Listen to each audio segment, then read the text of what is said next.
শুধু Metiabruz, garden rich, বন্দর এলাকায়, যেখানে মাননীয় মেয়র বিধায়কও বটে, সেখানে আমি সংখ্যা দিয়েছি 800 ইললিগ্যাল কনস্ট্রাকশন আছে।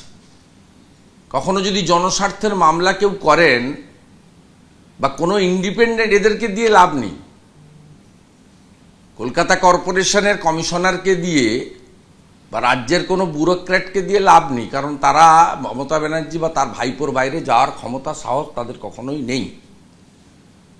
800 ইললিগ্যাল কনস্ট্রাকশন ওখানে আছে। এক যৌতুকগৃহে কলকাতা বসবাস করছে এবং এরা বিপুল পরিমাণ টাকা এইভাবে তোলে। আপনি এদের কনভার্সন নেই, মিউটেশন নেই, বিল্ডিং প্ল্যান নেই, ফায়ার ব্রিগেডের এনওসি নেই।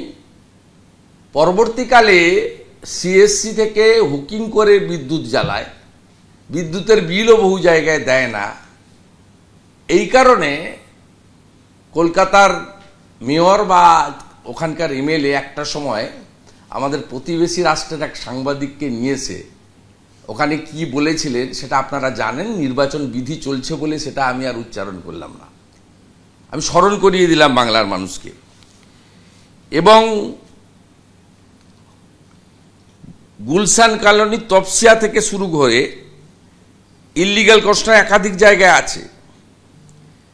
কর্পোরেশনের 12 বছর আগের যে ম্যাপ, 11-র আগের যে ম্যাপের সঙ্গে বর্তমান ম্যাপের কোনো মিল নেই। এখানে আরেক মন্ত্রী নেতা জাভেদ খান, তার পুত্র এই এলাকা পুরো কন্ট্রোল করেন একইভাবে। মুকুন্দপুরে কোনো জলা জমির অস্তিত্ব নেই। 109 নম্বর ওয়ার্ডের কাউন্সিলর এবং আরেক মন্ত্রী টালিগঞ্জের, তিনি এখানে যুক্ত। এবং গার্ডেন রিচে শামস ইকবাল মানে অনিল, ভাবতে পারেন 5 দিন আগে 5 কোটি টাকা প্রায় কিছু কম দাম দিয়ে গাড়ি কিনেছে। এর আগে আপনাদের চ্যানেলেই অনেক জায়গায় দেখিয়েছিলেন একটা কাউন্সিলর কত দামি গাড়ি করে ঢুকছে। পার্ক সার্কাসে ঠিক একই অবস্থা। ওয়ার্ড নাম্বার 91, 67, 70-80টা কাজ হচ্ছে। সোনা পাপু এক mafia, like Shahjahan, like Shams Iqbal, সেখানে রাসবিহারীর এমএলএ ইনভলভ। খেয়াদা 1, মুকুন্দপুর। একইভাবে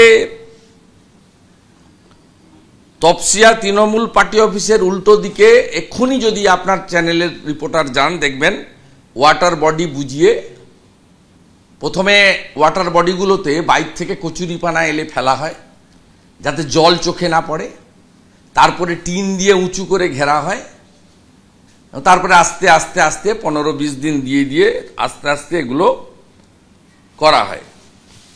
এবং তৃণমূল কংগ্রেস এর সঙ্গে সরাসরি যুক্ত কাউন্সিলররা। আপনি ভাবতে পারেন এই শামস ইকবাল প্রায় 99% ভোট নিয়ে জিতেছে, 98.something। আপনি ভাবতে পারেন যে এদের লাইসেন্সটা কেন দিয়ে রেখেছে। কিছুদিন আগে ওই এলাকাতে 17 কোটি টাকা একজন ব্যবসায়ীর বাড়ি থেকে ইডি উদ্ধার করেছিল। এবং আমি দাবি করছি কলকাতার বিল্ডিং প্ল্যান এবং জলাভূমি without NOC from fisheries department, without NOC from others department, without NOC from NGT, কত এই ধরনের বেআইনি ইলিগাল কনস্ট্রাকশন কলকাতাতে হয়েছে, গ্রেটার ক্যালকাটাতে হয়েছে, তার তদন্ত হওয়া উচিত। এবং আজকে যে 6টি সংখ্যালঘু পরিবারের নিরীহ গরিব মানুষ, ঝুপড়িতে থাকা মানুষ, তারা খুন হয়েছেন, এর পিছনে আমি মনে করি পরোক্ষভাবে শামস ইকবাল, ফিরহাদ হাকিম এবং রাজ্যের মুখ্যমন্ত্রী, তার দল এবং তার সরকার দায়ী। এর বৃহত্তর তদন্ত হওয়া উচিত। ক্ষতিপূরণের প্রশ্নে, মৃত্যু ক্ষতিপূরণে হয় না, আমরা দাবি করছি 50 লক্ষ টাকা করে ক্ষতিপূরণ দিতে হবে। অবিলম্বে শামস ইকবাল, অনিলকে গ্রেপ্তার করতে হবে